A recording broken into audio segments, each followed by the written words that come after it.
ಒಂದೇನಂದ್ರೆ ನನ್ನ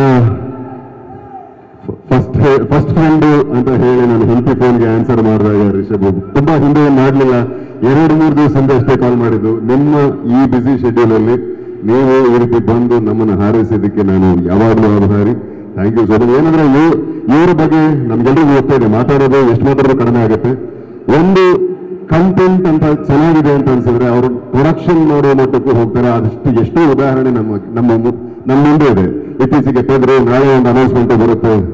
ಸೊ ಈ ರೀತಿ ಕಂಟೆಂಟ್ ಅನ್ನ, ಒಳ್ಳೆ ಕಂಟೆಂಟ್ ಸಿನಿಮಾನ ನಮ್ಮ ಕನ್ನಡಕ್ಕೆ, ಕನ್ನಡ ಚಿತ್ರರಂಗ ಕೊಡಬೇಕು ಅಂತ ಪರಿತಪಿಸೋ ಜೀವಗಳಲ್ಲಿ ಮುಂದಿನ ಸಾಲಲ್ಲಿ ನಿಲ್ತಾರೆ. ಸೊ ನಿಮ್ಮಂಥವರು ನಮಗೆಲ್ರಿಗೂ ಮಾರ್ಗದರ್ಶನ, ದಾರಿದೀಪ. Thank you so much. Love you. ಮಾರ್ಗದರ್ಶನ ಮಾಡುವಷ್ಟು ದೊಡ್ಡ ವ್ಯಕ್ತಿ ನಾನಲ್ಲ. ನಾನು ಪ್ರತಿ ಸಿನಿಮಾಗೆ ಕಲ್ತ್ಕೊಂಡೇ ಬರ್ತಾ ಇದ್ದೀನಿ. ಅದೇ ಸಿನಿಮಾದ ಸ್ಪೆಷಾಲಿಟಿ ಅಂತ ಅಂದ್ಕೊಳ್ತೀನಿ. ಸಿನಿಮಾ ನಮಗೆ ಕಲಿಸ್ತಾ ಹೋಗಬೇಕು, ಅದು ನಮ್ಮನ್ನು ಮತ್ತೆ ನಮ್ಮೊಳಗಡೆ ಇರೋ ಫಿಲ್ಮ್ ಮೇಕರ್ನ ಕೂಡ ಬೆಳೆಸ್ತಾ ಹೋಗ್ಬೇಕಂತ.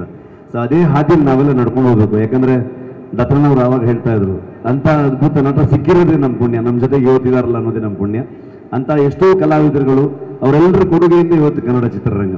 ಸೊ ಹಾಗಾಗಿ ಆ ಕನ್ನಡ ಚಿತ್ರರಂಗದಲ್ಲಿ ಲವ್ಲಿನೂ ಕೂಡ ಒಂದು ಮೈಲಿಗಲ್ಲಾಗಲಿ ಅಂತ ನಾನು ಆಶಿಸ್ತೇನೆ. ಶೆಟ್ರೆ, ಬಟ್ ವೇದಿಕೆ ಮೇಲೆ ಒಂದು ತುಂಬಾ ಡಿವೈನ್ ಮೂಮೆಂಟ್ ನಡೀತು. ಅವರು ಹೇಳಿದಾಗೆ ದೊಡ್ಡ ದೊಡ್ಡ ವಯಸ್ಸಿನಲ್ಲಿ ಹಿರಿಕರಿಗೆ ಅವ್ರ ಕಾಲಿಗೆ ನಮಸ್ಕಾರ ಮಾಡಿದುಂಟು.